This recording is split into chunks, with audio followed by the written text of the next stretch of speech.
Hey, DawgNation, I'm Brandon Adams, and this is DawgNation Daily, the daily podcast for Georgia Bulldogs fans, presented today by Deemer Box. As you might imagine, we are heading straight for the cocktail party coming up in a couple of weeks. And by the way, if you're going to be out there for our DawgNation Invasion tailgate or your own tailgate in and around Jacksonville, Deemer Box, a great way to celebrate and enjoy that. You know, this past Saturday with all the rain, some people tailgating, and you know, if you don't have your stuff protected well, it can just get ruined. My buddy Connor Riley had his phone ruined on Saturday in Athens. Well, if he'd had the Deemer Box, indestructible Pelican carrying case, if he would have had that waterproof apparatus to keep all his goods safe, his phone would be in great working condition right now, would not have gotten wet, and we'd have also had a Bluetooth speaker to enjoy some tunes while he was enjoying his tailgate festivities or whatever else, and you get the same thing.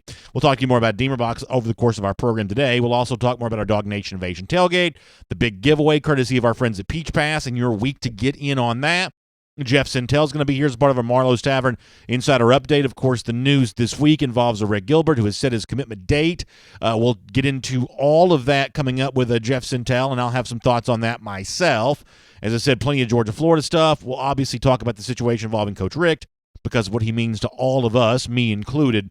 So we will certainly celebrate the fact that it seems like the health scare that he dealt with yesterday is going to lead him to a full recovery. But, man, you want to talk about just anxious times when you first heard about that. So we'll cover a lot of bases over the course of our program today. I am really glad that you're with us as DawgNation Daily, the daily podcast for Georgia Bulldogs fans presented by Deemer Box, begins right now.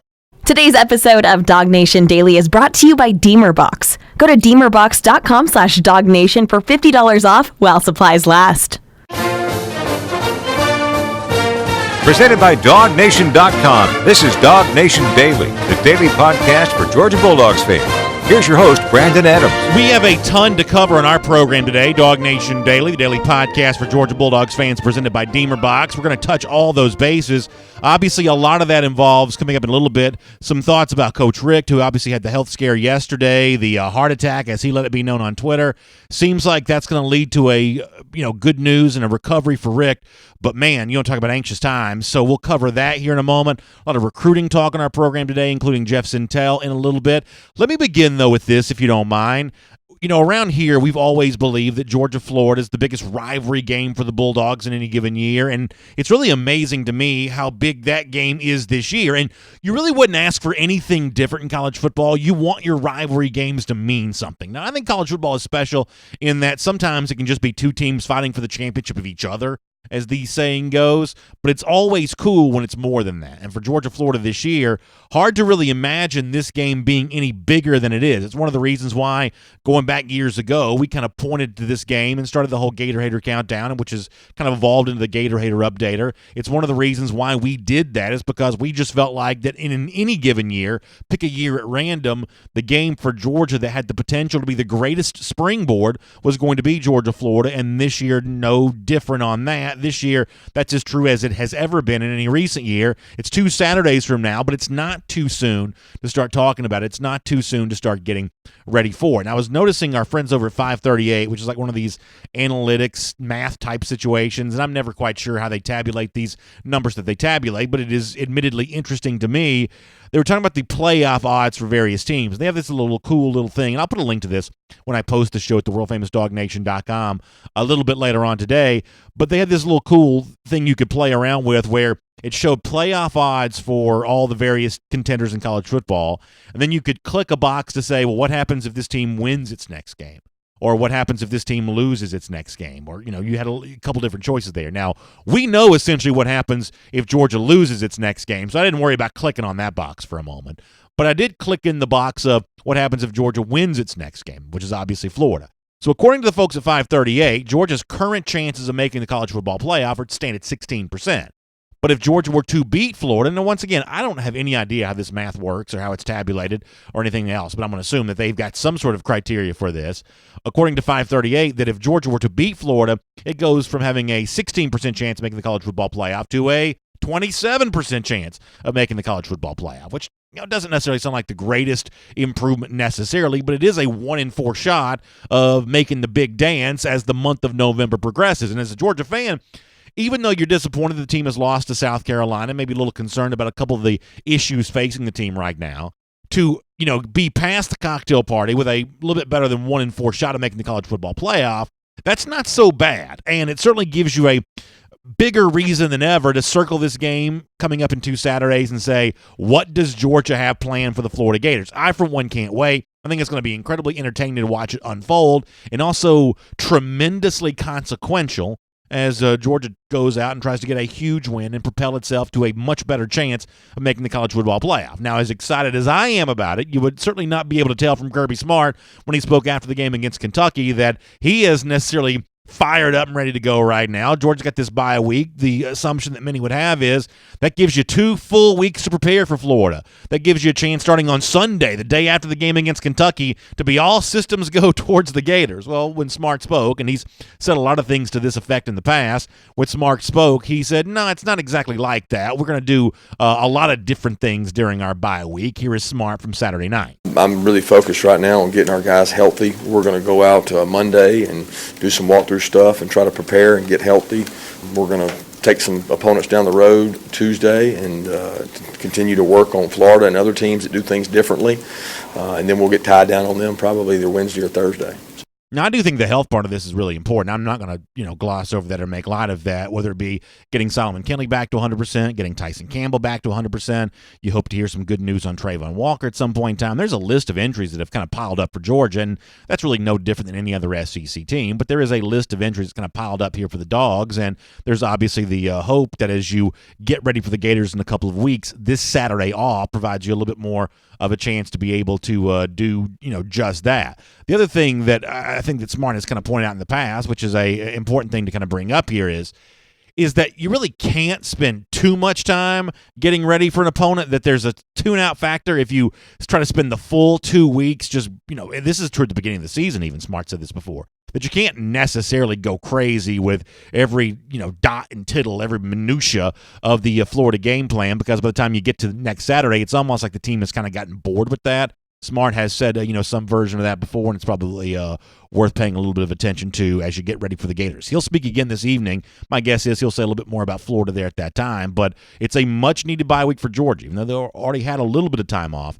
to rest up, get ready, and get focused for what's going to go down with the Gators coming up in Jacksonville in 2 Saturdays. Now, let me shift gears here for a moment as well, because with Georgia not playing on Saturday, in some respects, recruiting becomes the big storyline of the week, and then tomorrow there is big news on the Georgia front as 5-star tight end Rick Gilbert has now made his announcement that that's when he plans on announcing his commitment decision. Gilbert tweeting out in the last 24 hours that he's going to be committing live at the All-American Jersey presentation on October 23rd, and then he throws out some shout-outs there, and he's got a nice little top 5 edit, which obviously includes Georgia along with Clemson, LSU, Alabama, and Texas A&M.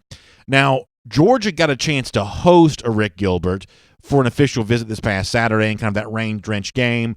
Gilbert, like a lot of the recruits, was indoors in the West End Zone facility for most of that. Certainly you assume that just given the way that Georgia rolls out the red carpet for most of these official visits right now, the assumption is probably that this visit for Gilbert also went well too, and you wonder, did Georgia make enough of an impression on him getting a chance to have the last visit that they could still be on his mind as he gets ready to make his commitment decision on Wednesday? Admittedly, if I was doing a mock class right now, I'd probably not have Gilbert in Georgia's 2020 class. I'm not expecting Gilbert to pick Georgia tomorrow. It is worth pointing out, and Jeff Sintel will be with us in a moment, that when Jeff was with us on Friday, he did say that he felt like that Georgia could kind of get back in it on Gilbert if it was able to make a strong pitch during the official visit. We'll hear from him more in a couple of minutes about, kind of how alive are all of this he still thinks that Georgia is.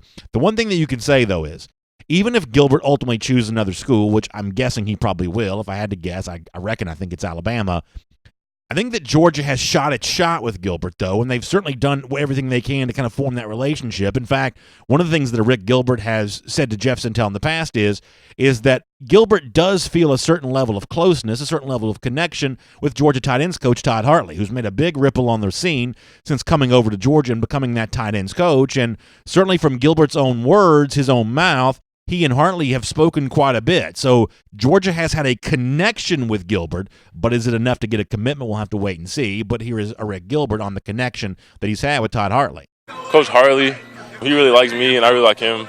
obviously his history. He brings that up a lot with David Njoku, his guys in Miami. So, yeah, that's basically what we talk about. We talk a lot now. I went down there for a visit, and we got to talk, so that was good. We just talked about how he was trying to change Georgia's offense around with the tight ends. Or not change it around, but just add tight ends into it.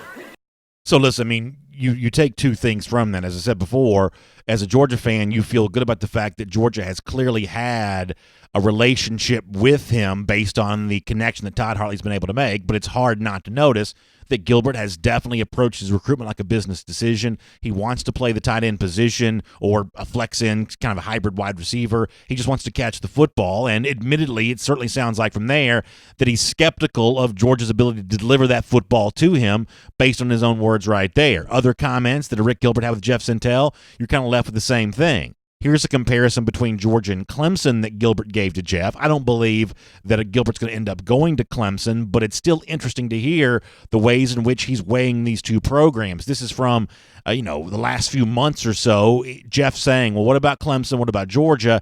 How do you compare? Once again, maybe you hear a little bit of skepticism in Gilbert's voice about the ability of the Dogs to deliver him the ball. Georgia versus Clemson. How do you compare those two schools? I mean, they're somewhat similar, but Clemson, I feel, passes a little bit more. So, I mean, that's the difference between them, I guess. So, I mean, you could be debated if Clemson actually throws two tight ends more than Georgia does, but one thing is for sure, based on the consistency of those two clips, Gilbert not necessarily sure of how much Georgia's really going to throw it around and how much they're going to throw it around to his position. Now, ultimately, the takeaway here is when it comes to recruiting, you can't win them all. And admittedly, I have thought that Rick Gilbert was a top-flight recruit. But if Georgia's not going to get him the way that it's put itself in the mix for guys like Darnell Washington, who at this point in time I'm assuming is probably coming to Georgia, or maybe a Theo Johnson, or maybe other names that Jeff Sintel will talk to us about in just a moment. If Georgia can't get Gilbert, some of the guys that it has put itself in the mix for, you certainly feel like Georgia's answered that need pretty well here for the 2020 class. I guess it's also fair to say that it's not over with Gilbert until he makes his announcement, and then tomorrow we'll all find out what that announcement is. My name is Brandon Adams, and this is DawgNation Daily, the daily podcast for Georgia Bulldogs fans, presented today by Deemerbox. Hello to you, and thanks for being with us. Live on video today, 10 a.m., DawgNation Facebook, YouTube, Twitter, radio at noon on Athens Sports Radio 960 The Ref, and as a podcast wherever you find them, including the world-famous DawgNation.com. We're really just glad to have you with us, and glad to have Deemerbox with us as well as part of the program. I was telling our video on it before the show began. One of the things that makes this Deemerbox the ultimate tailgate apparatus is the fact that it's waterproof. It's like an indestructible Pelican carrying case that you can keep all your goods in during a tailgate. Now, you may say, well, what do I need a waterproof case for a tailgate for? Well, you may not have ever needed one until this past Saturday, but when you see it pouring down rain the way that it was in Athens on Saturday, taking care of your wallet, your phone, your purse, anything else, this all of a sudden this Deemerbox comes in real handy when it comes to stuff like that. It's also got the Bluetooth speaker, which is, you can still listen to 100 feet away, 40 hours of the battery life. This is just an amazing way to enjoy tailgate or really anything outdoors. And right now, Deemerbox is offering a great offer to DawgNation Daily listeners and viewers. So let me tell you more about this. You can go to Deemerbox.com/DawgNation. Now, when you go to Deemerbox.com/DawgNation and use the promo code DawgNation, you can get $50 off the first 100 orders here. So we'll do that while supplies last. $50 off your order of a Deemerbox, but you got to go to Deemerbox.com/DawgNation and use the promo code DawgNation on that. All right, let me talk about DawgNation Invasion here for a moment. We're coming up in Jacksonville on that on November 2nd. Y'all, these tickets are these tickets are flying fast, but you still have your chance to be a part of our all-inclusive luxury tailgate experience, and you have an opportunity to get yourself a Gator Hater t-shirt there as well. Let me show it to you on the screen if you're watching on video. It's DawgNationInvasion.com. That's the website to go to, DawgNationInvasion.com. It's all brought to you by our friends at R.S. Andrews, Kroger, and Peach Pass. And as I said before, when you sign up for this great tailgate experience from 11:30 to 3:30 there that day, it includes food, beverage, entertainment. The whole DawgNation team is going to be there, including myself. And for the first 150 people to sign up, you get yourself a Gator Hater t-shirt. But you got to go right now because these Gator Hater t-shirts are going to be gone soon, and our spots in the tailgate. We only have so much real estate, only so much room for all of this. So once they're gone, we can do no more. It's DawgNationInvasion.com for a little bit more on that, and to go ahead and secure your tickets while there are still some available. Let me also say, speaking of our friends at Peach Pass, they are currently giving away a DawgNation Invasion giveaway. Now, this is amazing, and this is only for this week, so you've got to get registered for your chance to win this week because after this week, they are gone. It's 2 nights hotel in Jacksonville, 2 tickets to the game on Saturday, 2 tickets to the DawgNation Invasion tailgate, and a $50 gas card to help you get to Jacksonville. Website for this a little bit different, so make sure you note the difference. It's DawgNation.com/DNI-giveaway. That's DawgNation.com/DNI-giveaway. You can be in on that. Okay. Before we get Jeff Sintel, let me talk to you a little bit about what happened to Coach Rick yesterday. Really scary moment. I found out about this almost right when we went off the air when Coach Rick tweeted. And I think I'll show you the tweet from Rick that kind of, I think, sent a lot of us into some real nervousness about what's going on. Coach Rick tweeted out that I assume that word travels fast. I wanted to be able to inform everybody that I did have a heart attack this morning, he says. I'm doing fine. As I went through the experience, listen to this. This is amazing. I had peace knowing I was going to heaven. But I was going to miss my wife. I plan to be at work this week. Amazing, amazing resiliency from Coach Rick that he says he's going to try to bounce back and get to work as quickly as he is. But that sort of peace of mind, that sort of comfort in his own skin. I mean, Rick is, and I don't say this lightly, truly, truly inspiring. And to hear him, even in kind of a harrowing moment like that, able to send such a positive, uplifting message, self-assured and self-confident, just really, really amazing. He also showed some of that trademark sense of humor that he's kind of developed in his post-coaching career. He's famous for liking those cheese balls. You've seen him on Twitter maybe holding up a picture of those from time to time. He says later on in a tweet, I guess I'm off the cheese balls, which is obviously a very funny way to make light in a self-deprecating manner of the fact that he did have a heart attack there in Destin, Florida. Huge outpouring of support that has come in. You can read more about this at DawgNation.com. A couple things I want to highlight for you.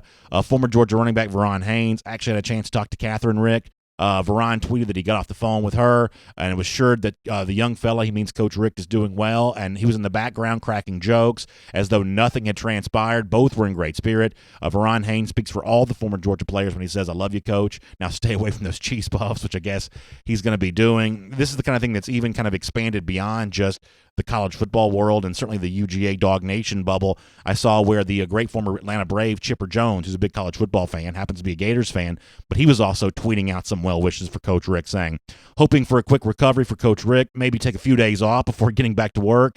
And Chipper says the Joneses are praying for you. Hope you feel better. And it's just an example of the impact that Coach Rick has made, continues to make in the world of college football. This is a guy who lives out his beliefs to the fullest every single day.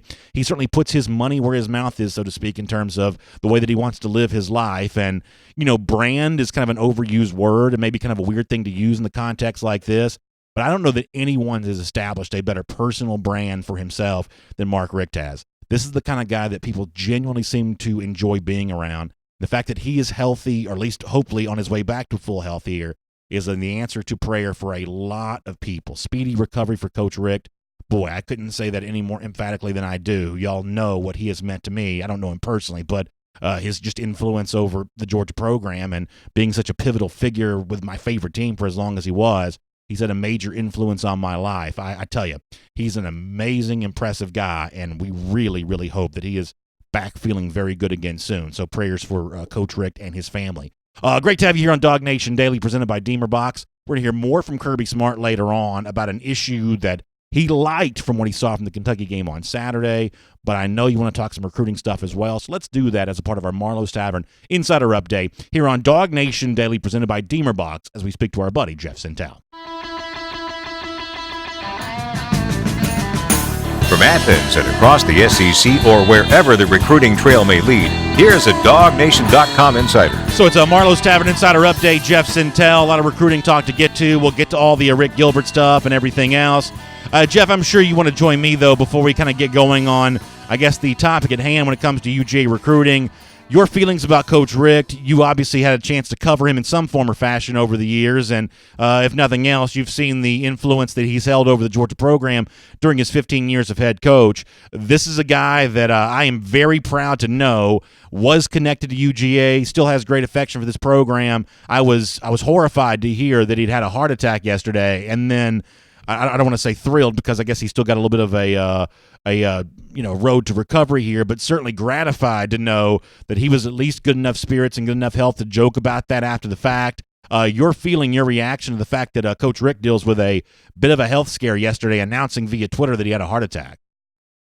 Yeah, Brandon, that was very sudden for all of us. I'm sure it's probably made a lot of 40 to 60-year-old men in the state of Georgia just to make sure their ticker's okay, or maybe got their wives worried. But, Coach Rick recently, if everybody kind of followed him lately on social media, he recently moved to, it looked like the panhandle of the Gulf of Florida to kind of, he had his, oceanfront property, he had a back deck where he saw nothing but ocean. And that was something he deserved, Brandon. I think a lot of folks, maybe it's the world we live in, man. For someone that's consistently excellent, and he was excellent at Georgia, because anytime you're a perennial top 10 program in the country, which is where Rick's teams usually average, his best teams were probably top 4, top 5 teams.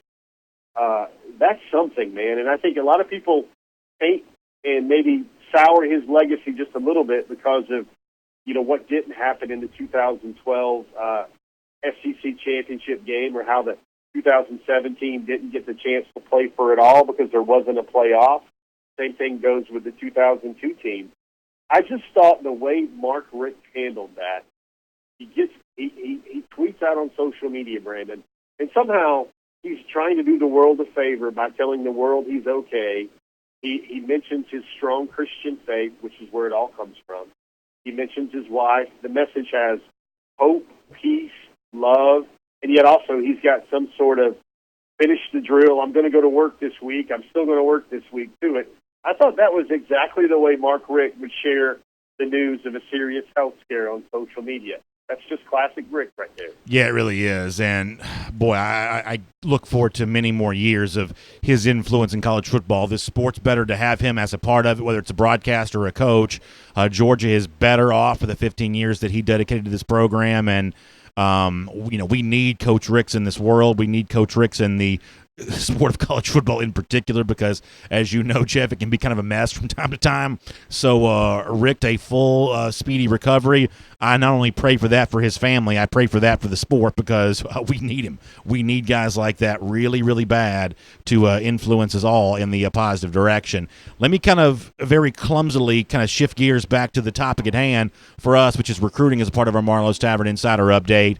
And, Jeff, I want to talk about Rick Gilbert. And you know how I feel about this. I've wanted Gilbert badly. I think that Gilbert is an amazing, amazing prospect. I think he's a little bit of a, he's one of those special players that come along every now and then at certain positions where you say, he may even be more than a 5-star. He's that unique specimen that kind of redefines what the position could be. Admittedly, I still feel that way, although admittedly I'm now a little less certain that he's going to come to Georgia. In fact, I guess I'm more certain than not he's probably not going to UGA. However, with that said, I'll still be eager to hear what he announces when he speaks on Wednesday, because it's never over till it's over.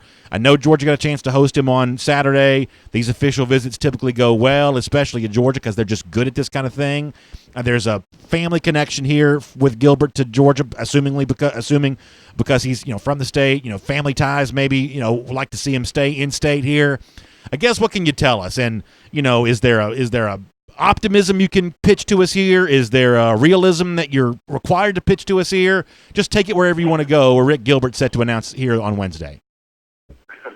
Take it wherever you want to go. Well, first of all, Braden, I think it was something that Georgia got his last official visit, or his last visit before he releases his college decision on Wednesday.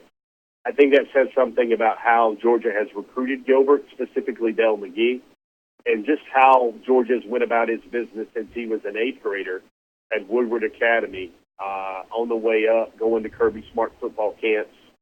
I think that was a measure of respect, at the very least. And the timing, Brandon, I'm just going to tell folks, it's not, we've chopped it up in the forum, it's on DawgNation.com. I don't think the timing here should catch eyes, because Gilbert has always wanted, even going back to the summer and the spring, he's always wanted to make his decision at his All-American jersey ceremony. Now, I know the Brandon Adams of the world will look at this and start extrapolating, and they'll go, hold on a minute. He's making his decision not at his school. He's making it away from his school. That sort of sounds like what George Pickens did to Auburn. Good point. But Marietta's different, man. I mean, Marietta's a school that's seen Aziz Ojolari commit to Georgia, but then it's kind of in rapid-fire fashion seen Harrison Bailey go to Tennessee, B.J. Ojolari go to Tennessee. So I don't think it would be a bombshell if he chose another school other than the home state school in front of his student body and in front of his school community. I think that's just convenient for him to do that on Wednesday. Remember, the official visit triangle here is interesting. Who doesn't get one? Clemson doesn't get one. Texas A&M got one. LSU got one. Alabama got one way back in the spring. I know folks forget that. They start wondering, whoa, he didn't go to Alabama this fall on an official. That's because he'd already taken his official visit to Alabama earlier in the spring. And I think with Gilbert, the only successful pitch Georgia could have had to him on Saturday especially is to say, listen, we'd love to show you how you'd be used and what you could do, even with the weather notwithstanding. But I think the best message to Eric Gilbert and his family is we just don't have a player like you. If we did have a player like you, things with this offense would be a lot different. So let me ask you about that because, I do think there's a certain chicken and the egg philosophy to this of, if Georgia did have a Rick Gilbert, they're probably throwing the ball a lot more to tight ends and everything else because that's the kind of special player that I think he is. It's the same thing with George Pickens of, if you're Pickens, you had to have some imagination of, well, this is what Georgia's currently doing, but if I'm there, here's what they'll do for me because I'm that kind of talent. How do you convince a recruit, and this is beyond just Gilbert, how do you convince a recruit to blaze a trail and be the guy that kind of changes the narrative because you trust Todd Hartley and his word that he's going to get the ball to you. You trust, James Coley, Kirby Smart, and their commitment to get you the football. How does Georgia kind of, I guess, more fully round out this aspect of its notoriety and brand among recruits to say the elite pass catching targets, whether it be 5-star wide receivers or 5-star tight ends or everything else? How do they do that when the results on the field sometimes speak to a little bit different kind of narrative? Yeah, Brandon, that's a good point. Let me just kind of extrapolate there with kind of the way I kind of view maybe the entire circumference of the Eric Gilbert commitment. And I'm going to start it off by thinking about George Pickens here. Because George Pickens, in my mind, Brandon, came to Georgia because of two very specific reasons. Number one is he saw that Derek Godwin was gone, Nicole Hardman was gone, Riley Ridley was gone, and Isaac Nauta was gone. That was a lot of footballs in the Georgia offense. In whatever method that Georgia was going to throw the football down the field, they were going to need new sets of hands to get open and to grab those targets. I think opportunity and a lack of returning mainstays at the position was what really was one of the things that grabbed Georgia with George Pickens. The other was winning. They won at a higher level than Auburn did, than some of the other schools he was considering, Auburn, Georgia, Tennessee. Yeah. Now, when you try to look at that with Georgia versus Alabama versus Clemson, well, in Alabama's case, let's look at Alabama. They're going to be losing at least a couple of those receivers to the NFL. Some of those targets are going to be moving up. They have a pedigree at the tight end position of maybe not making them John Mackey Award winners, but getting them into the NFL, getting them to the league. And also with Alabama, there is a even higher threshold of standard of winning than even what Georgia can boast or attest to over the last few years. I think those are very interesting things about Alabama with Eric Gilbert.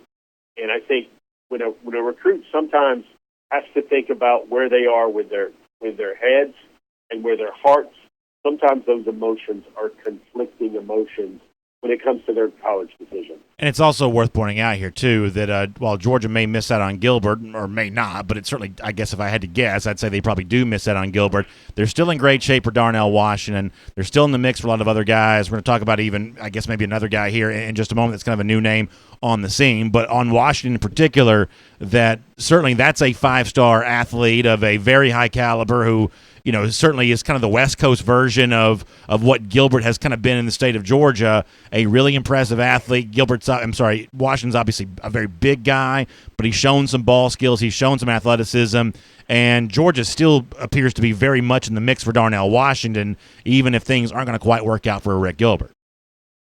Yeah, Brendan, with all those, I think there's something to consider there. That I think you need to go back to your fall guy position even before you were warmed up to the abilities of the Iceman, Theo Johnson, a little bit from Canada. And you would have been happy Summer on the beach, Brandon would have been happy back in July or June if you were to see a bottle wash up on the shore and it was said, Georgia's going to wind up with either Eric Gilbert, Darnell Washington, or Theo Johnson at tight end. I think that still holds very much true. And I think I look at Gilbert and I say a polished prospect. I see a guy that, man, you're going to know immediately out of the box what you're going to get out of him. He's a toy that won't need batteries during his freshman year. They won't need to get charged. Right out of the box on Christmas morning, Eric Gilbert's going to make a ton of plays for his future school. The thing I think that is interesting about Darnell Washington is when that guy gets a year in the program at strength training, weight training, and maybe his route running is refined sort of to the degree that a guy like Terrence Edwards has spit shine the game of Eric Gilbert. Man, I don't know who's going to cover that dude in college football. 6'7.5", 265 pounds, the reach, the arms. It's going to be a supersized version of George Pickens out there, except there's going to be safeties and linebackers mostly trying to deal with him with how the school that employs Darnell Washington in their offense is going to try to scheme him up to get him open and create mismatches. I think those tight ends, including Theo Johnson, who I think the blend of those two with incredibly high athleticism, I think those are the names, the stakeholder names for Georgia in the tight end race for 2020. But alas, the way things go in recruiting, there's always yin and yang, and there is another name to consider now for the tight end position as well. Yeah, we'll get into that here in just a moment. It's the Marlos Tavern Insider Update with Jeff Sentell as a part of DawgNation Daily, presented by Deemer Box. And, of course, we were at Marlos in Dunwoody last week, and I say this all the time, and I had a chance to experience this for myself this past week. When you sit out there on that patio in a perfect fall evening when it's not too hot, sun's going down, you got a beautiful sunset. There's always a good-looking crowd at Marlo's, so it's always really nice, fun people watching.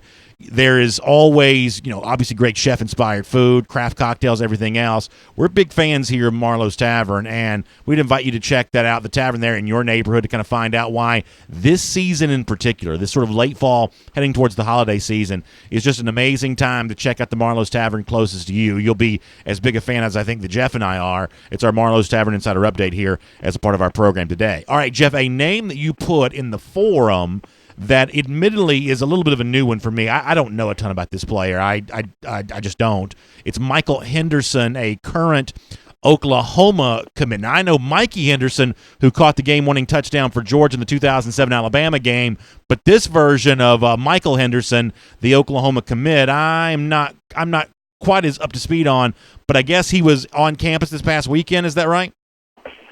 Official visit, Brandon, and I'm going to pull a Brandonism term here, and I'm not going to get too far ahead of my skis here on this one, but had a conversation, have gotten my arms around the Mikey Henderson Jr.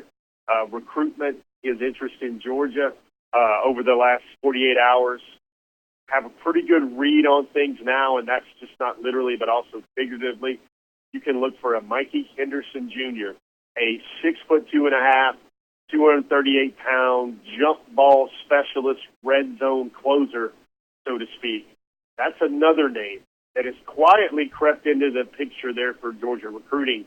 And I say quietly, not well known, not even well known by a lot of the folks that call themselves insiders in this gig. But on the down low, Georgia, Todd Hartley, they've kind of been in his ear, been talking to him for the longest time, and it traces back, Brandon, to right before he committed to Oklahoma earlier this year. That's when he got his offer from the University of Georgia.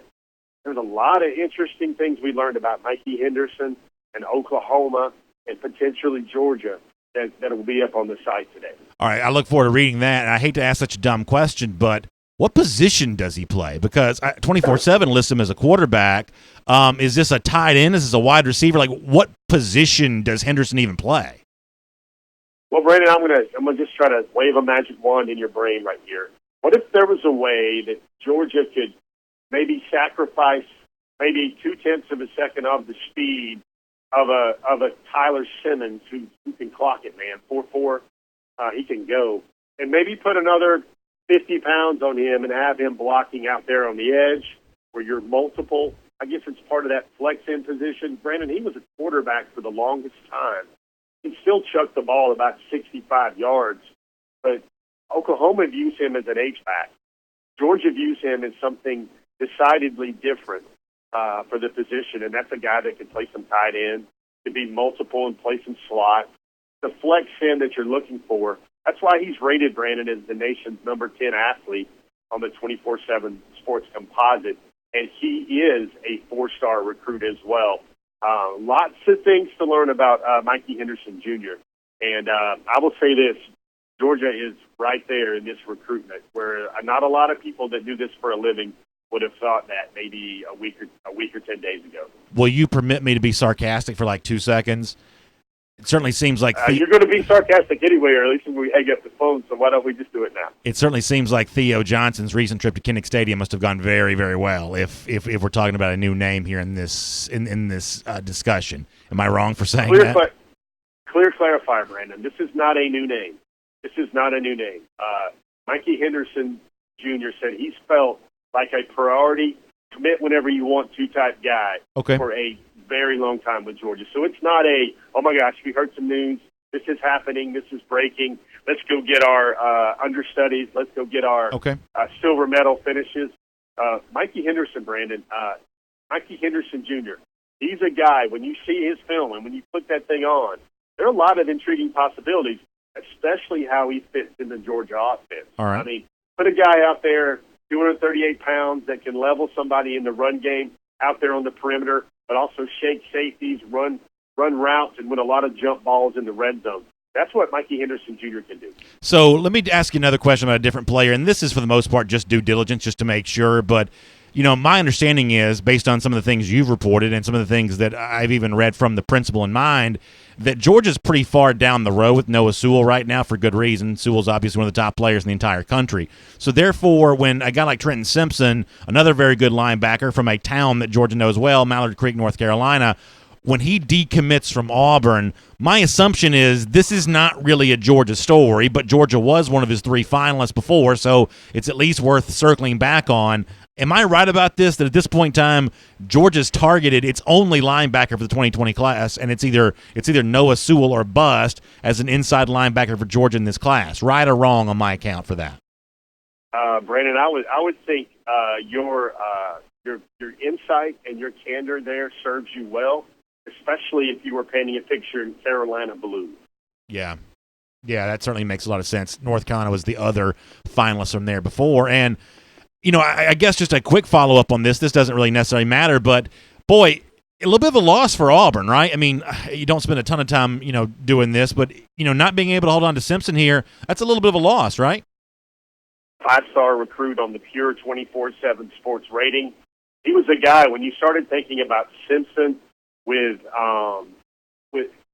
Wesley Steiner Jr. out of Houston County, and then Owen Papo. That was going to be a quick get-to-the-ball linebacking core. That was going to be Auburn building something for the future there. And, I mean, Trenton Simpson is a guy, running back, linebacker, great speed, definite playmaker. That's a big loss for the Tigers and what they could potentially have down the road, especially at the inside-outside linebacker spot. Let me do one final thing before we let you go, and this doesn't matter. You know, the young man's a great player no matter what. The highlights speak for themselves, but you know there's going to be a little bit of unrest, Jeff, now that Kendall Milton, I guess, is on his way not to being a composite 5-star anymore. You know, here's my only frustration with this. And the people who do recruiting ratings for a living, I've got great respect for, because I don't think that's an easy job at all, and I love devouring this stuff the way that most of our audience does. But, boy, it's hard not to walk away from some of this stuff sometimes thinking that the worst thing you can do for your recruiting ranking is to be committed sometimes.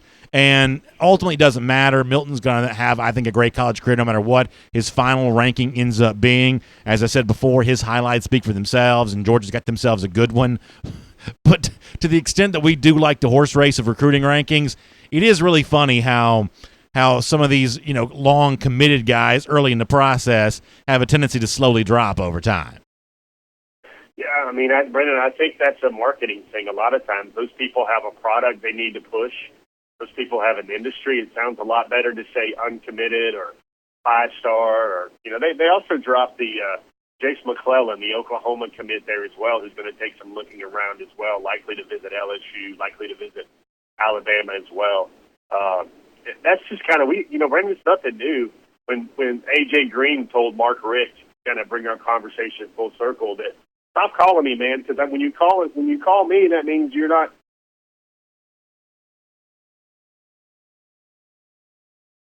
I think we lost Jeff. I mean, he's like, stop calling me. He's like, when you call me, he's like, I worry about other guys not getting the call. Do you need me to call other guys? And, Julio Jones was a great talent, but that's how Julio rose to the top of the wide receiver rankings over time, even though A.J. Green had great film and some of the best high school film we'll ever see.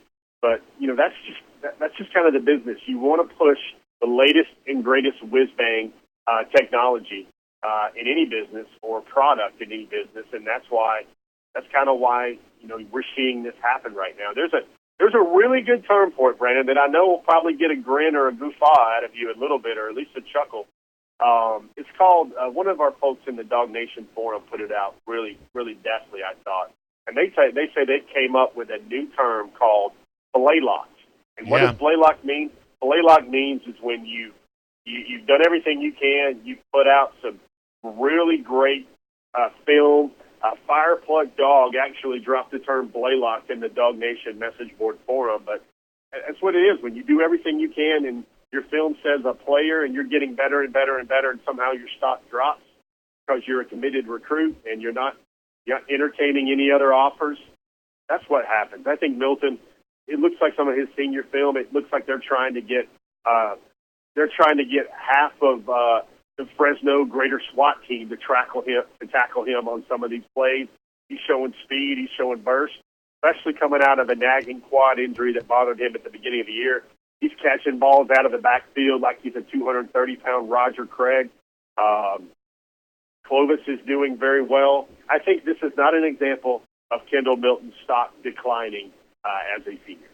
Yeah, I think that's really well said, Jeff, and it's great to have you as a part of our Marlos Tavern Insider Update today. And, of course, as I said before, check out the tavern there in your neighborhood. Great time to be outside during the patio season. Enjoy the people watching. Enjoy the craft cocktails, the chef-inspired food.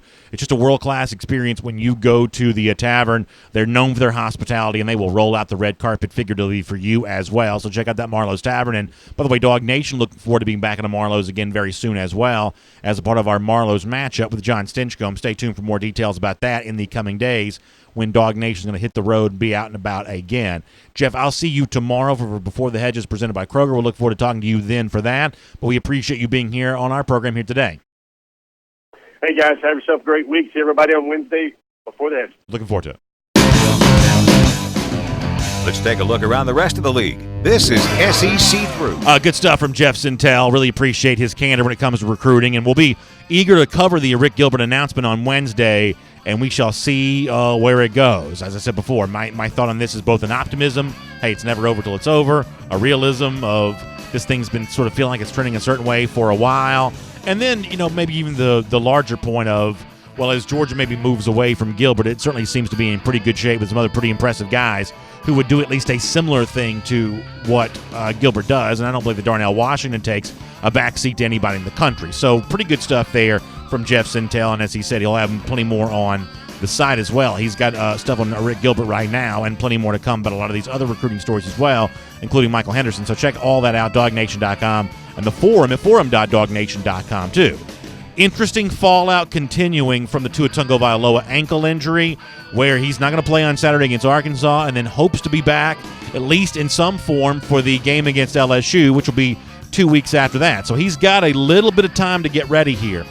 But there are definitely some storylines that are going to be talked up a bunch in between now and then. First of all, we don't have any idea how good Mac Jones is going to be.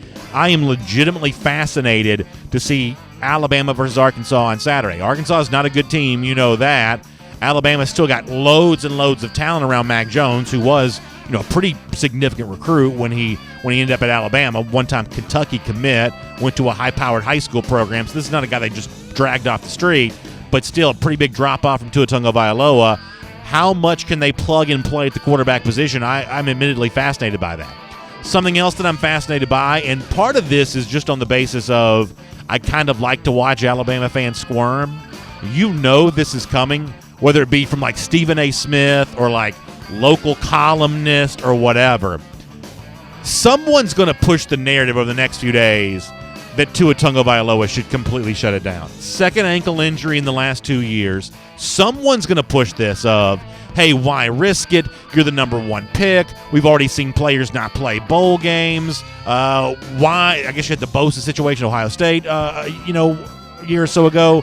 Why risk it? Why not?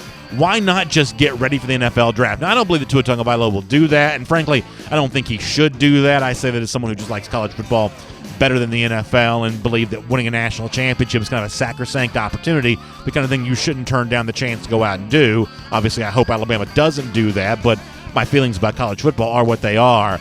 But, man, you want to talk about some nervous, anxious Alabama fans as they have to hear this come from somewhere at some point over the course of the next week. Now, as I said, my guess is the Tagovailoas will probably shake this off because their family will obviously have some sway and some influence here. You know what Nick Saban wants, but watch that potential storyline develop here at some point in time.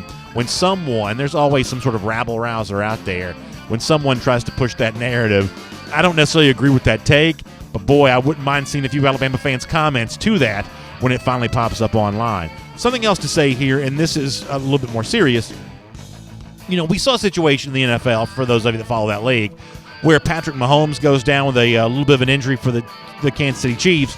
You're kind of left to wonder, what are the Chiefs without Mahomes? You know, this is a program or organization that is seemingly built very much around its quarterback, his ability to deliver that football, his ability to keep the offense running, and you wonder, what do they have apart from the quarterback? Now, obviously, quarterback's the most important position in football, but I think you have to be careful when quarterback develops an outsized level of importance. If I'm Alabama right now, it's amazing to me how important Tagovailoa has become to this program.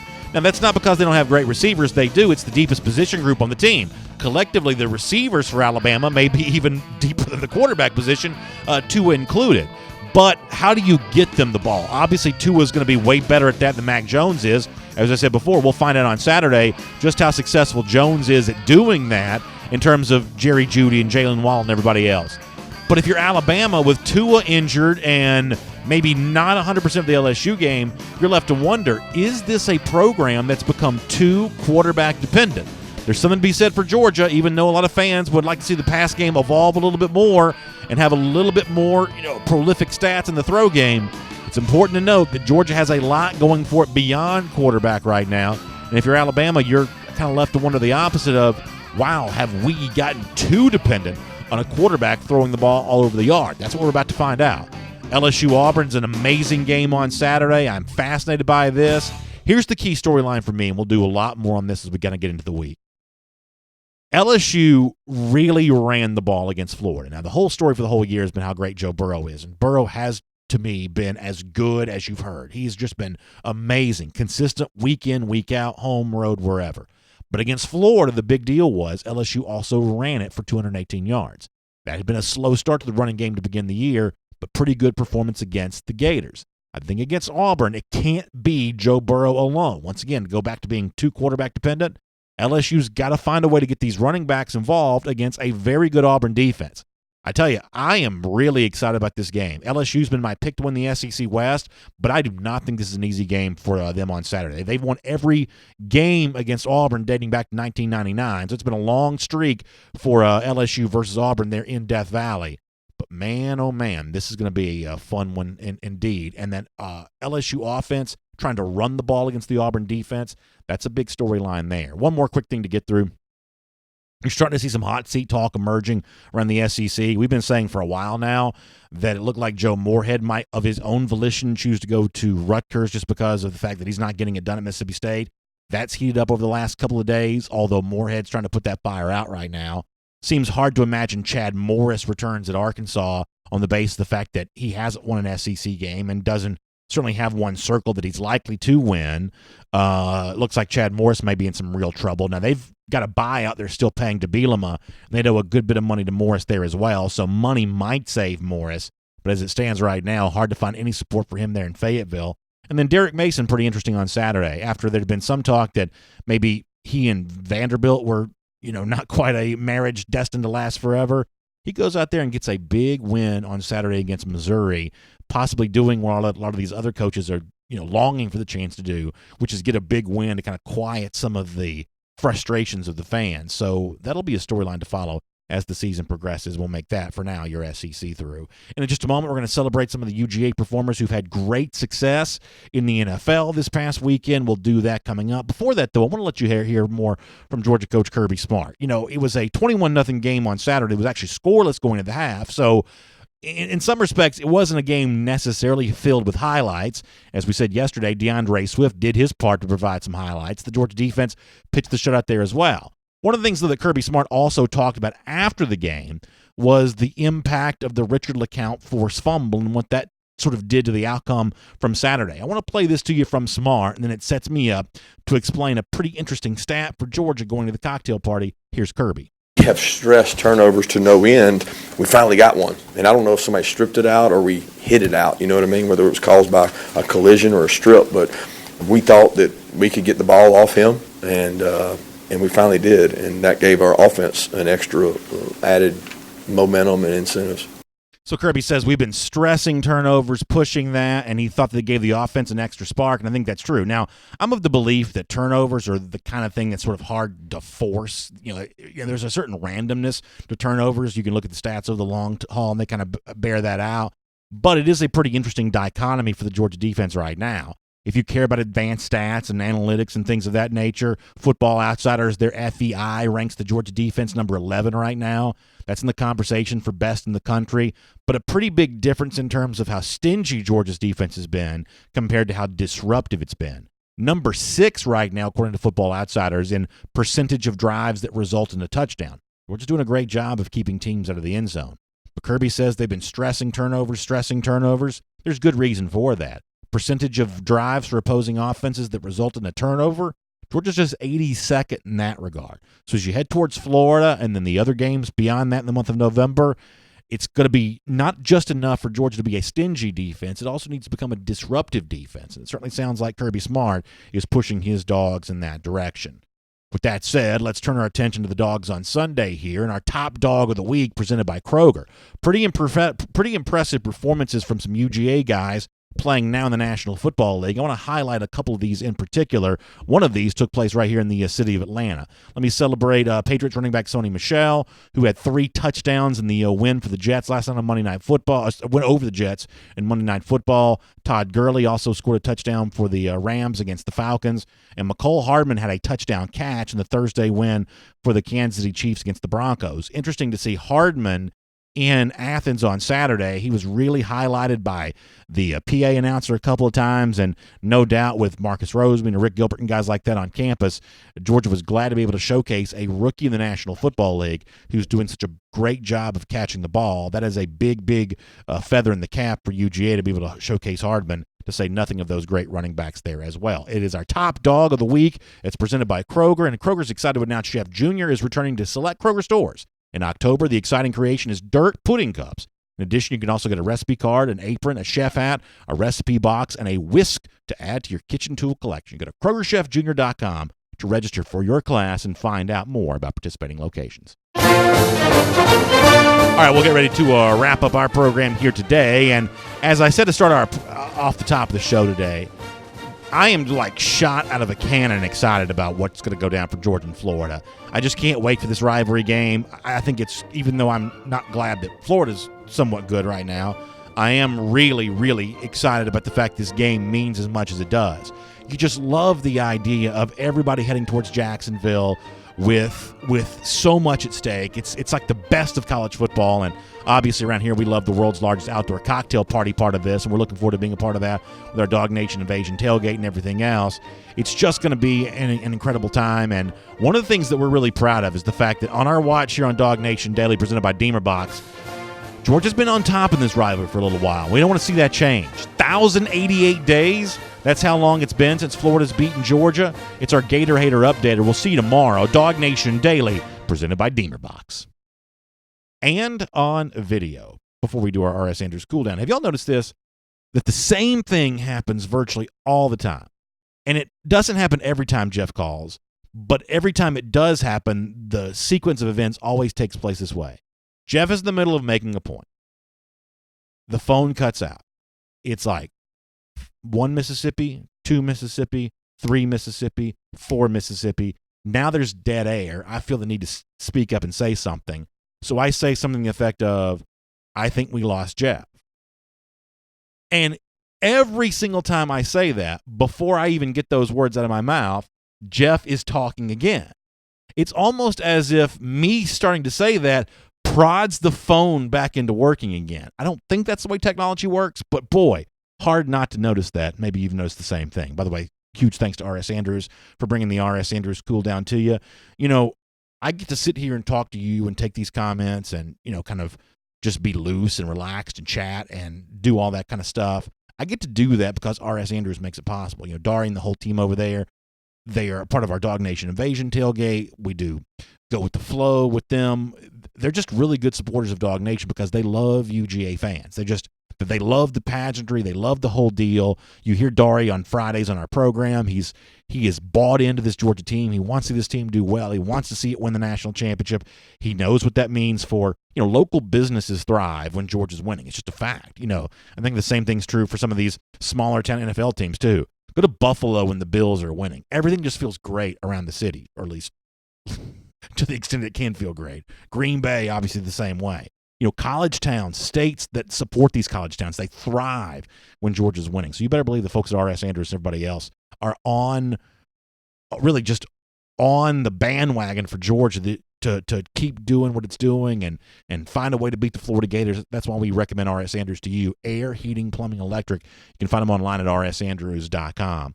Now, with all of that said, we can talk to you about anything you want to talk about. I'm going to start on YouTube today, and you can just kind of roll through this. It's a little bit late, but we'll try to stay on for as long as we can. I went a little long with Jeff, and so we will give you a chance to have your say here. Nicholas King says Elbert County Stadium is cool because there isn't a track around it.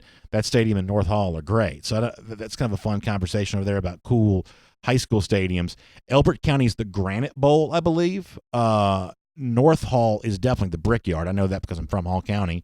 But Elbert County, the Granite Bowl, big high school stadium, right? I've never been there, but I've certainly heard about it. Big high school stadium. I remember back during the late 80s, early 90s, when Georgia was doing some stadium upgrades, I remember remember the old scoreboard that used to be in Sanford Stadium that said, "This is Bulldog Country"? They gave that scoreboard, I want to say, to Elbert County High School. For some reason, I have a memory of that. That was kind of my memory there of that. But Granite Bowl, one of the great stadiums in the state of Georgia, I would say. GB2 says, wonder why we're not passing to Swift more since our wide receivers are not getting open. Yeah, I mean, I think that when it comes to Florida and the game plan required to beat the Gators, I think it's all of the above, right? And I was thinking about the 2017 game where, remember how Chauncey Gardner had said that, you know, all Jake Fromm did was throw slant patterns, which is ironic given the current state of affairs. But in that game, you know, at the end of the game, Swift as a freshman caught that slant pattern and just waylaid Chauncey Gardner. I'd love to see that. Not that I want to see necessarily a Florida defensive back get mauled, although the point is, boy, wouldn't it be great to see DeAndre Swift used in a manner like that on this upcoming game 2 Saturdays from now as well. Chris Gilly says, with a healthy Tua, who wins an 11-9? Is it LSU or Alabama?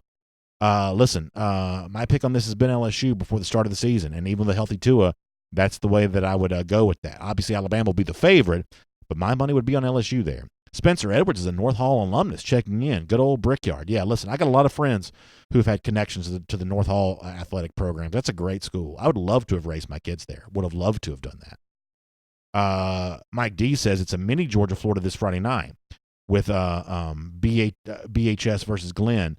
Blue and gold versus red and white. 10,000 fans on hand for the game in Brunswick between the bricks. Yeah, listen, Mike D, I love to go to a game in South Georgia. There's about 10,000 fans. Like, I was lucky enough, you know, some of y'all know I used to do high school games on TV. Like, I've done Camden County. I've never done Brunswick High School, but I've done Camden County. I did a Camden-Colquitt game where there were probably 10,000 fans there. I've done Lowndes. I've done some really cool Region 1 South Georgia type games. Glen Academy, Brunswick, 2 great rivals down there in that coastal part of the state. That's good stuff right there. That's good stuff. Dimitri Sullivan says he's been told that a Rick Gilbert commits to the Dogs. Listen, Dimitri, from your lips to God's ears, as the saying goes. Scott Harris says you don't change the offensive coordinator in the middle of the season. If something changes, it's going to be in January. So here's my thing on that, Scott. Admittedly, I have not been 100% thrilled with the Georgia offense, admittedly. I am totally calling a truce on that. Listen, I am doing everything I can. I want positive vibes. I want good feels. I want everything.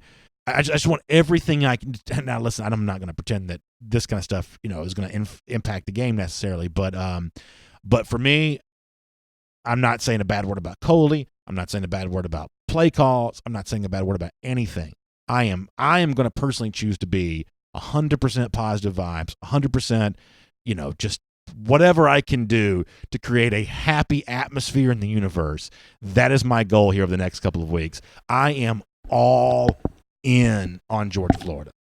Can I remind you of this fact? After Georgia beats Florida 24-13, another up and down offensive performance. No, listen, I'm telling you right now, I want you to save this tape. There is not a game the rest of the year. Now, assuming they all work out the right way, as long as Georgia keeps winning, there's not a game the rest of the year that I won't be satisfied with a 1-point win. Even Georgia Tech? Week before the SEC championship, all I care about is not getting somebody hurt. I don't know about Georgia Tech, man. They're bad. They're stinky. Listen, that particular game, I don't care if you play Jason Priestley. I don't care who you play. Nathan Priestley. I'm just kidding. I don't care who you play. There's not a game the rest of the year. Georgia beats Florida, whatever it takes. The great Buck Bellew tells a story, and we're going to try to have Buck on the show here coming up pretty soon. I love this story. Talking about South Georgia football. So Buck tells a story, and he tells it better than I do because it happened to him in his life. But like playing like a JV game or something, and I believe it was his Valdosta Wildcats playing Hey Hira, which makes the story even better. So game's on the line, late stages of the game, and timeouts called before the big play of the game. And as I said, Buck does a good job telling the story. The coach tells Buck, son, do what your heart tells you. Which is like, if it's not true, I don't want to know. That's like such a great story. And as Buck tells it, he goes out there and whatever play they run, that works. And Valdosta beats Hey Hira in like the 8th grade or JV, whatever it was. And the rest is kind of history there on that. The point is, for this particular game, Kirby Smart, James Coley, do what your heart tells you. Whatever you think is best, you've got this job, you've got the play card, do what your heart tells you. Admittedly, there's a certain thing or two that I wish Georgia would do differently, but this is no time for lack of unity. And I'm saying this tongue-in-cheek. This is no time for some sort of disruption or disharmony. Do what you want. It's your legacy on the line. You've got the spoils awaiting you if you win. You've got the criticism that's going to come if you lose. Agony of defeat. As the great Buck Bellew once said, just do what your heart tells you. Do you think you don't think Jeremy Pruitt told Jarrett Garantano, do what your heart tells you before that 4th down play there, did you? I don't quite think that was Pruitt's message. By the way, I saw this on Twitter yesterday. Jordan Rodgers had a great breakdown of the play, and if you go and watch that and find that on Twitter, it was a walk-in touchdown if he just does what he was supposed to do there. Like, it's off left guard, right? Off left guard is wide. Off left tackle, they pull the left guard around, kick out, boom, everyone's there. And obviously you can't grab him by the face mask, but Jeremy Pruitt also did have a kind of a right to be infuriated right there. Lost the game. Game was over. Yeah, it absolutely did. Yeah, it absolutely did. And for the future of humanity, people not being able to do what they're told is a greater threat to our security and freedom than coaches being overzealous. Yeah. So that's my take on that. Let's go over to Facebook here for a moment. I'll come back to YouTube. I actually love especially for the bye week, a lot of good stadium conversation over there in high schools. I'm here for that. I could do that until 2 in the morning. That's thrilling for me. Terrific. I don't know if you could stay up till 2 in the morning. Yeah, that's probably true. Ken Feinberg says, I will say this about the Florida game. I will miss playing against Felipe Franks. I will say, I'd pay $10 for him to start this game. That's it? Only 10? Only $10? I'd pay $10. I'd pay $10 to have him in this game. John Benton says, what happens if, and I think this is probably a fair scenario, if LSU loses to Auburn, LSU then beats Alabama, Wisconsin beats Ohio State and Oklahoma, UGA wins the SEC, they would then play in Atlanta as a 2 or a 3 seed in the first round since Oklahoma would play in Arizona. I will say it is a wild confluence of what still can happen with the SEC West because, the one thing that Connor and I have been in disagreement on, and I'm wrong plenty, but the one thing that Connor and I have been in disagreement on is I still think that Auburn is a very dangerous opponent. As high as I've been on LSU since before the season started, it's no cakewalk against Auburn this Saturday, nor, even with a healthy Tua Tagovailoa, is Jordan-Hare Stadium a, square dance for Alabama in the regular season as well. So, John's comment kind of brings that to mind for me of, you've got a wild round robin still to come in the SEC West. A division, by the way, that I think is still really, really deep. You can kind of knock the SEC for some of its stuff if you want to, but at the top, the SEC for the most part has been just fine. 2 things. One, just know that there is still a college football playoff scenario where it is Baylor, Minnesota, SMU, and Oregon. And you better believe that I am absolutely rooting for that as a non-involved Georgia fan. Yeah. As far as Auburn, I think this weekend we're going to learn a whole lot about Auburn.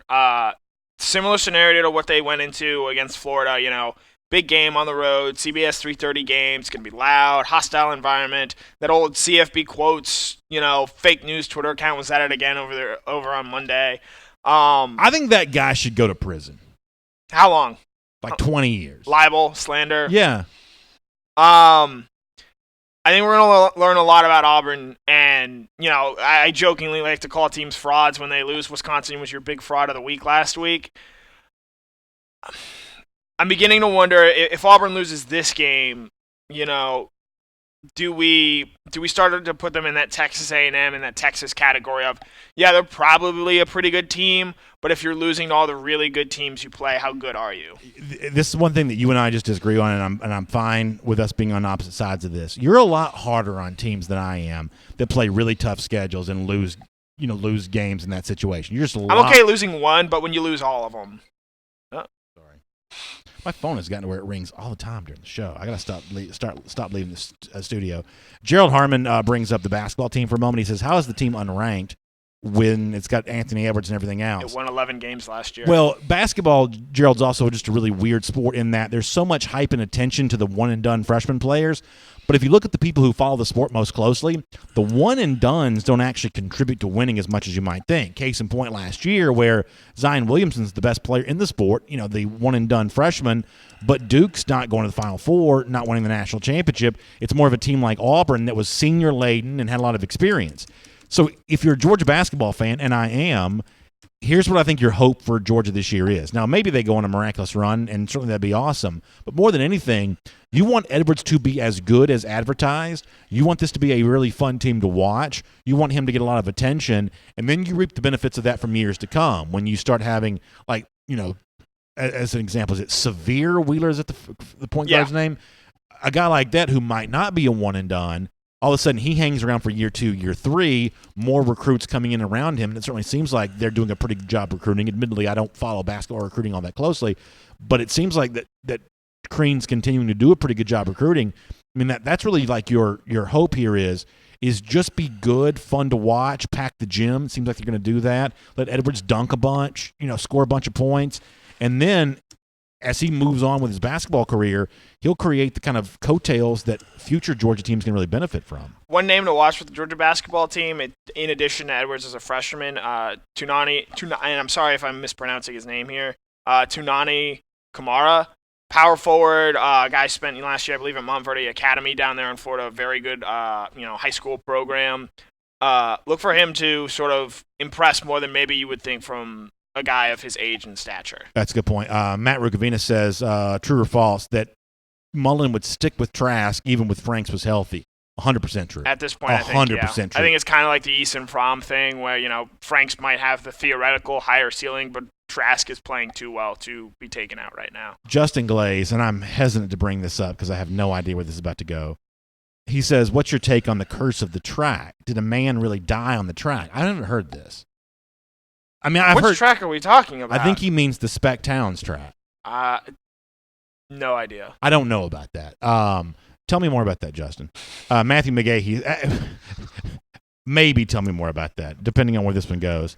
Matthew McGahee says, a buddy of mine with an insider says a major shakeup is going on behind the scenes. I don't know about major shakeups. Is it your buddy's pal's doctor's nephew's daughter's boyfriend? Is that the guy? Look, here's what I'll say in response to that, Matthew. Be really, really, and this is true for everybody. This is the kind of time, we say this all the time. The appetite for information never goes down when it comes to Georgia football. The availability of information during a bye week goes way down. Kirby Smart didn't speak yesterday, for instance. Appetite for information stays up here. Availability of information is down here. There will always be a grifter that tries to step into the gap. And I'm not saying that your buddy is a grifter. He may very well know everything he's talking about. But there'll always be someone who tries to step into the gap.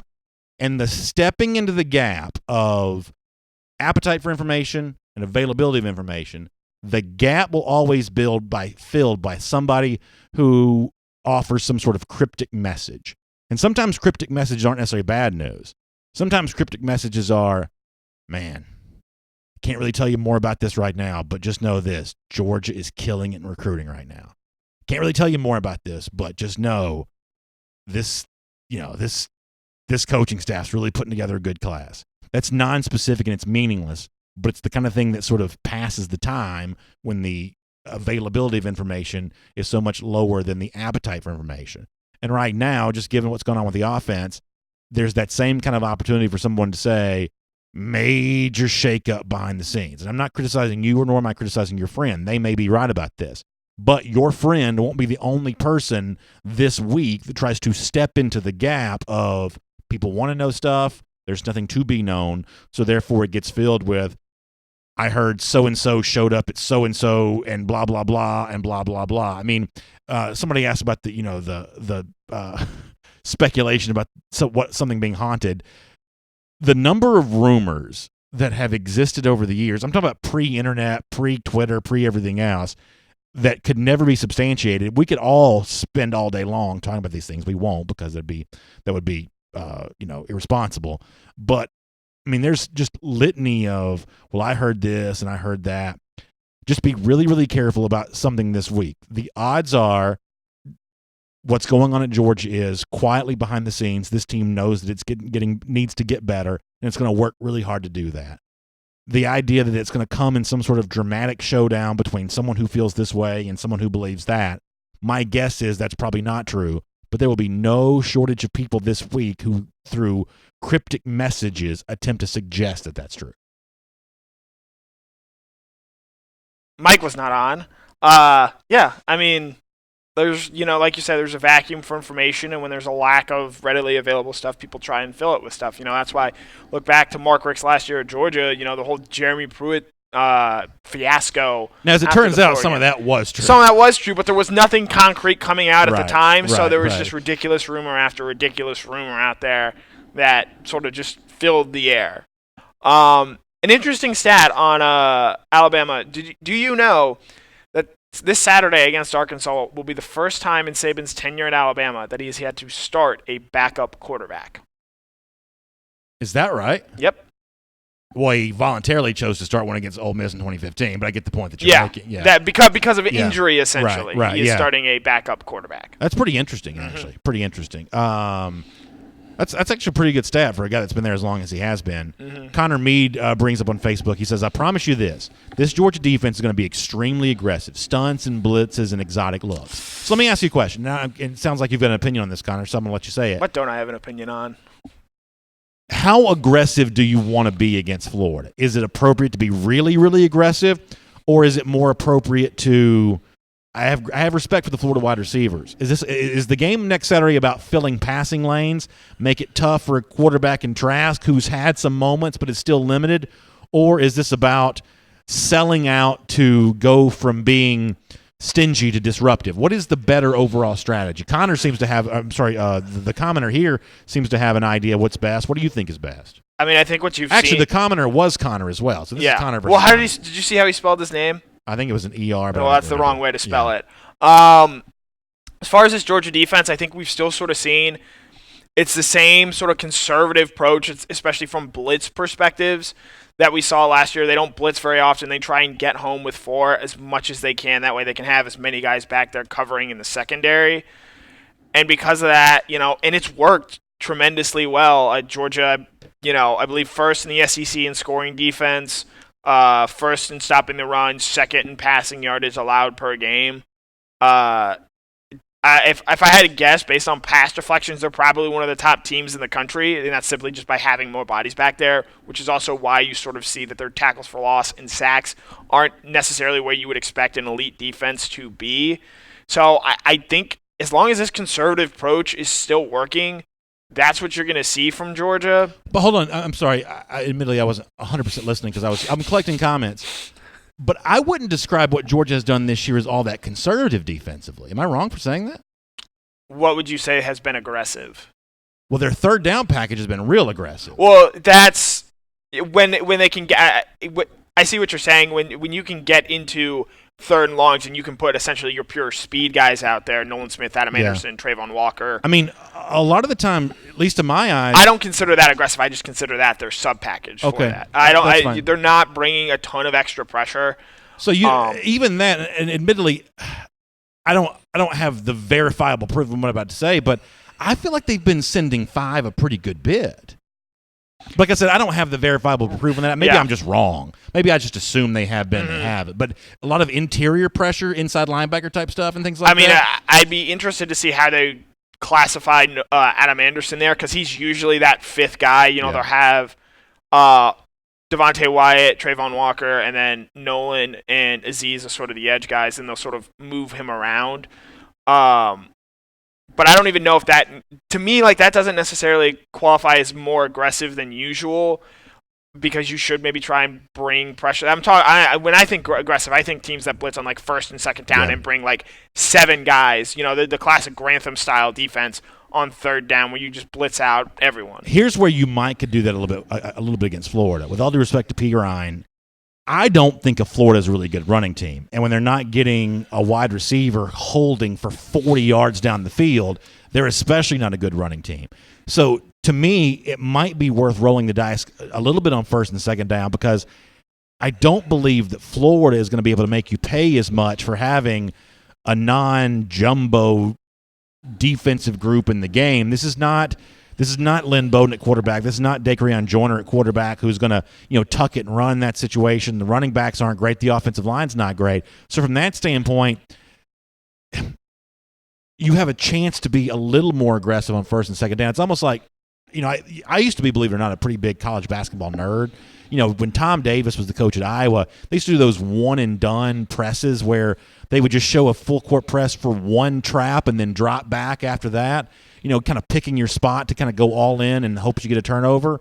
Georgia could almost do the same thing from a defensive standpoint where, you can't bring the heat every single time because that becomes very easy to counter against.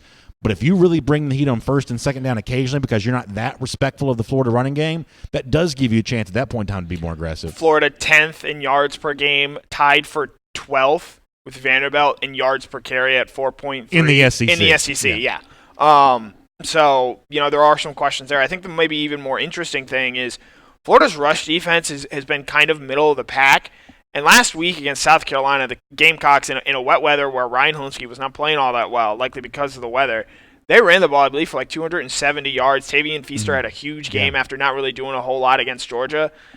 It wouldn't shock me at all if the Georgia run game had a very big game and sort of that's how Georgia chose to go out and attack this Florida team simply by just trying to control that line of scrimmage. And admittedly, as much as I've been just nitpicking every aspect of this passing game, if Georgia's ripping off 20-yard runs, the passing game is probably fine. Yes. Things don't seem to be quite so dire with that. And Kathy Quavy Green had a similar point. Let me read her point and then I'll let you respond. Kathy said about the Georgia offense, people say that the Florida offense is good at passing the ball compared to how she says dismal ours is, people say. She says we've struggled tremendously for 2 games, but her point is that she thinks that Georgia's better than many people believe. I don't know what the end results for Georgia are going to be this season, but I firmly believe, and this is not just rah-rah from a guy who wants to be Florida, I firmly believe that Georgia will play better offensively against Florida. First of all, that's just the nature of college football. Things tend to change from week to week. And the point I was going to make is, yes, Georgia's first half offense against Kentucky was atrocious, but that second half, especially given the conditions, they did just about all you could ask for. Their last 4 possessions of that game were touchdown, touchdown, touchdown, kneel down. That's sort of how you end a game. And they only had 5 possessions in the second half of that game. So if that's the Georgia offense we see against Florida, I think the Bulldogs are going to be just fine. Joseph Kennedy says, I'm worried about our wide receivers against their defensive backs.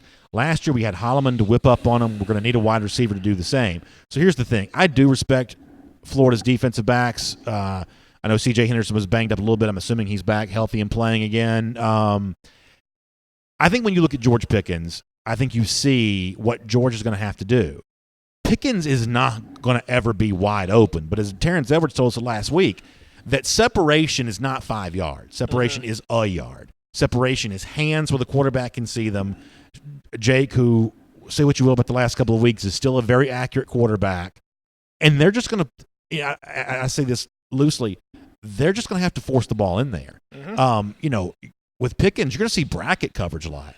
Against South Carolina, Georgia threw it into that bracket coverage, and one of those times Pickens came up with the play, and another time he came very, very close to coming up with that. So it's going to be a little bit like an NFL game where, Florida receivers are going to play very aggressive. They've always been really handsy defensive backs. I'm talking about dating back to the 1990s. They've always had very handsy defensive backs, and they're going to be bumping and holding and grabbing, and Georgia's just going to have to do it back, push back, and we're going to see some very, very aggressive play where I think that Georgia, when it throws it, is going to have to throw it in an aggressive manner into a very tight window where when you see the throw, your heart may kind of skip a beat a little bit. But that's what this game is about. I mean, the game when played at the highest level. It's not going to be easy. It's not going to be just run 20 yards past somebody and have a blown, broken, busted coverage. Georgia's going to have to use its accurate quarterback and its very strong receivers. Georgia doesn't recruit weaklings at the receiver position, strong receivers to use their bodies to catch the football. Now, that also brings to mind something that Joel Moody asked about before, which is Lawrence Cager. Unfortunately, I don't think there's any chance Cager plays versus Florida, right? Oh, I don't know about that at all. Oh, is that Where right? are you getting that from? I heard it was going to be weeks. No, okay. I think it's going to probably be a week-to-week kind of injury and see how it holds up. And again, well, I stand corrected. I certainly am glad to hear that. We'll talk to Kirby today. I'm sure that'll be a question, sort of, how is he doing? How is he managing it? He did not dress, and I don't think the expectation was for him to ever play against Kentucky, and it's a game that Georgia, I think as we saw, didn't exactly need him, especially just given the conditions. Now, I think to beat Florida, he's a guy you're going to want to have out there, but I wouldn't rule Cager out just yet. That's good to hear. Good to know. Mike D says, are we coming to the King and Prince next Friday? No, we have big plans in Jacksonville, but we will not be in St. Simons next week. Obviously, we love our friends there on the Georgia coast. I hope to be back there again soon. But DawgNation, not world headquarters. What's our temporary headquarters for next weekend is going to be in Jacksonville and not in St. Simons for next week. So we'll look forward to being back, hopefully on the Georgia coast again very soon. That doesn't mean we wouldn't stop by the Georgia coast at some point in time, but over the weekend. But for now, our temporary headquarters is going to be in Jacksonville for that weekend. Let's do a couple more and we're going to get off the air here. What are the chances Dan Mullen breaks out a flea flicker first play of the game? It's a good question. Or Kirby Smart for that matter. Yeah, because we've seen flea flickers with these two the last 2 years in a row, and Mullen clearly ran his intentionally last year to get revenge. And it probably should have worked too. One of these two teams, and Florida or South Carolina, maybe it was South Carolina, ran a flea flicker last week against the other one. I think it may have been South Carolina that did that. Could be interesting to see. Obviously, it'd be hard to imagine that Georgia doesn't break out something that it hasn't shown before. I'm never the person that's like, well, so-and-so is just saving this for so-and-so. That's not my deal.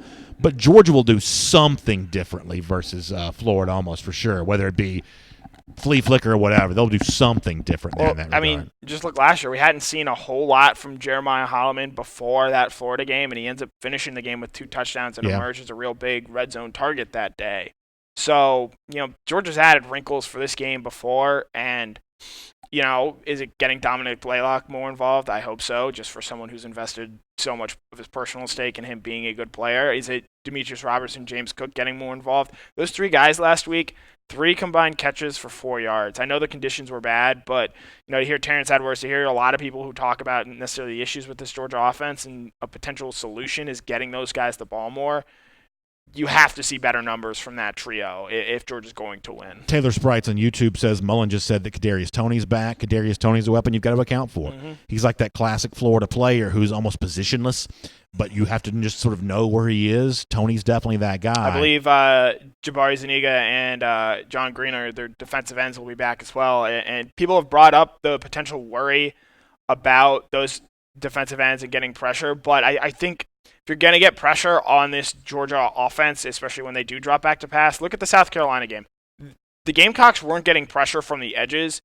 They were getting pressure from guys who are playing on the interior, playing up the middle. And, Andrew Thomas, I think, is the best left tackle in all of college football, and whoever they decide to put out there on him will just be negated and neglected for the entire game.